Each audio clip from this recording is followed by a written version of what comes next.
Hi everyone and welcome back to the FPL Family YouTube channel. I'm Sam and today is Jammy Pick time again. So this time we are looking at Jammy Picks for game week 6. Now of course the Jammy Picks are the big differential, so they have to be under 5% ownership to qualify as a Jammy Pick. And this week I've picked out 3 players who could be candidates to be my Jammy Pick this week, and I'll whittle that down to just one who will remain standing at the end of this video, and they will be my Jammy Picks for game week 6. So this is the player that I think will return the best points haul in the differential category, in that under 5%, the one that can really help you climb through those overall ranks, get up those mini leagues and give yourself the best chance of success over the course of this game week. So the 3 players that I've picked out, and they are just a little bit rogue this week. So we've got Sadio Mane, who's probably the least rogue of the 3 of them that we've got available this week. So Sadio Mane for Liverpool. We've got Josh King from Watford and Harvey Barnes there from Leicester. Now let's start with Josh King. Josh King is the jammiest of the Jammy Picks this week, owned by just 0.5% of the game. He was 4th last week for XG underachievers, meaning that actually he should have done better than he did across game week 5. That bodes well moving forwards, because what we have also seen from Josh King is that his minutes have been gradually increasing. Now going into the season, he was a player that I had in my original drafts, and up until the last minute I had him until it was said he had a slight injury and therefore wasn't likely to play through these opening few weeks of the season. So I swapped him over for Deeney and the rest is history. But Josh King now is starting to look like a viable option. Game week 2 came on, played for just 25 minutes. Game week 3, 68 minutes.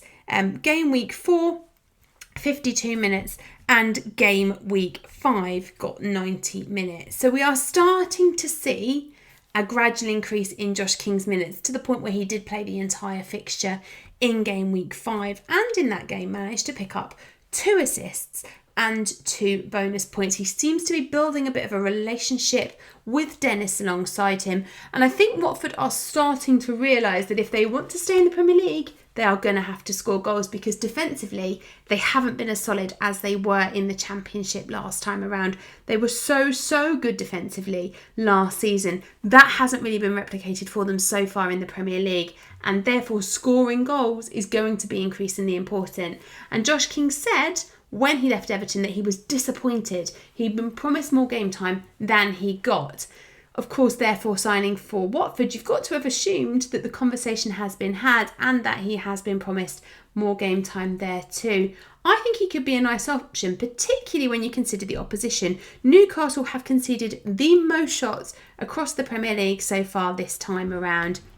92 shots they have conceded so far, which is a phenomenal amount of shots to have conceded. And therefore, of course, when we look at the fixtures on the fixture ticker, we can see Newcastle are actually riding quite high in comparison to Watford. They're just above each other, because the fixture on paper looks quite nice for both of them. Defensively, I think Newcastle could, with St Maximin, get at Watford, but I would expect Watford to be able to do the same and get at Newcastle. So Josh King is in there as a potential candidate for the Jammy Pick this week.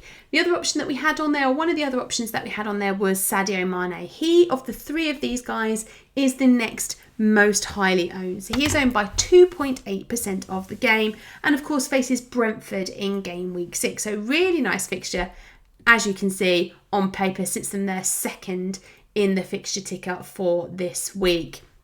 Mane has been probably the most wasteful player in the Premier League so far this season, and has been so frustrating as a Jota owner to see him waste so many potential opportunities, because the majority of them have been set up by Jota, and therefore it's been quite disappointing for me. But actually, when you have a little look at Mane's underlying stats and the points returns that he's had so far this season, things don't seem quite as bad as they do maybe when you watch him. So game week 1, just the 3-pointer, but then 8 points, 5 points, 8 points, 8 points. Actually, he's been very consistent, returning in every week for the last 4 game weeks. Had a little look at his stats against newly promoted sides. So Salah's stats against newly promoted sides are fantastic. Averages 8.49 points per game against the newly promoted sides. Sadio can't quite match that. He averages 5.89 points per game against the newly promoted sides. But that's still positive news because, of course, going into this week playing a newly promoted side, he does have a history of doing well against the newly promoted teams. When we have a little look at his underlying stats too, particularly through the ICT index, which those of you that have been watching the FPL family for a long time will know that I absolutely love the ICT index. It is something that I pay a lot of attention to when making my picks. And in seasons gone by, going by the ICT index often leads to good points returns. Mane is first for threat amongst midfielders across the entire game. He is also sixth across midfielders for influence. So both of those underlying stats looking positive, and actually overall across the whole of the ICT index, which means every single player at every single team who's available to us in FPL, he is second in the ICT index. ICT stands for influence, creativity and threat. Now his threat and creativity stats, his threat and influence stats, are far better than his creativity stats. However, he doesn't have to be creative to score FPL points necessarily. He can leave that up to his teammates, the likes of Trent, the likes of Jota, and he can concentrate on those threat points. I think he could be a real jammy pick this week. And if you are thinking about a wild card in Gameweek 7 and you have a free transfer to burn this week and you have a bit of money burning a hole in your pocket, which is probably very unusual, I think Mane could be a nice option. Or if you're going really rogue and you're free hitting this week, I really fancy Mane to have a good week. And finally then, Harvey Barnes. He's my third potential option for jammy picks. He is the most highly owned across our 3 picks this week at 4.4%. Now I think a lot of that could be historic from pre-season. A lot of people just have sat on him, maybe people that aren't necessarily playing with the same gusto as you and I. But Harvey Barnes could be a decent differential pick this week. Just 6.8 million now if you fancy investing in him. No return so far this season, but he did score for Leicester in the Europa League last Thursday evening. He has had 5 goal attempts so far this season, 3 of those coming from within inside the box. And he's also had 20 penalty area touches. Only Vardy for Leicester has had more than Harvey Barnes has. So getting into the right positions and offering some potential threat. Now it would be a bit of a rogue pick to go and bring him in this week, but the fixture for Leicester doesn't look too bad. They're playing against a Burnley side that have collapsed a little bit in recent weeks. Of course, they've lost the last couple to Everton and then to Arsenal in game week 5. So there is potential there for the Leicester attack to get at that Burnley back line. And therefore there is potential for Harvey Barnes to do quite well. So those are my 3 potential picks this week. Sadio Mane, Joshua King and Harvey Barnes. But the one that I think is going to return the most picks, the jammiest pick of them all this time around, and unfortunately the most expensive by quite a substantial margin, it's Sadio Mane. You can't overlook the level of returns that he's had.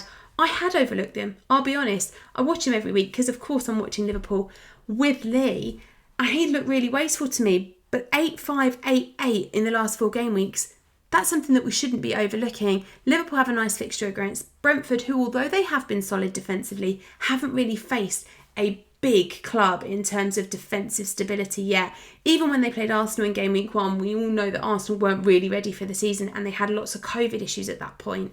We haven't yet seen that Brentford defence be really tested by a really, really strong front line like we will see from Liverpool. His average points against newly promoted sides and his form, whilst wasteful, means I think Sadio Mane will be a really nice differential jammy pick for this week. What do you think? Do you think Sadio Mane of my 3 is the right one to go for, or do you have a better jammy pick of your own? If you do, leave it in the comments below. If you haven't done so already, please hit that subscribe button before you go, and if you've enjoyed this video, please hit the like button, and I'll be back on Thursday with my top points picks for the week. Thanks for watching, guys.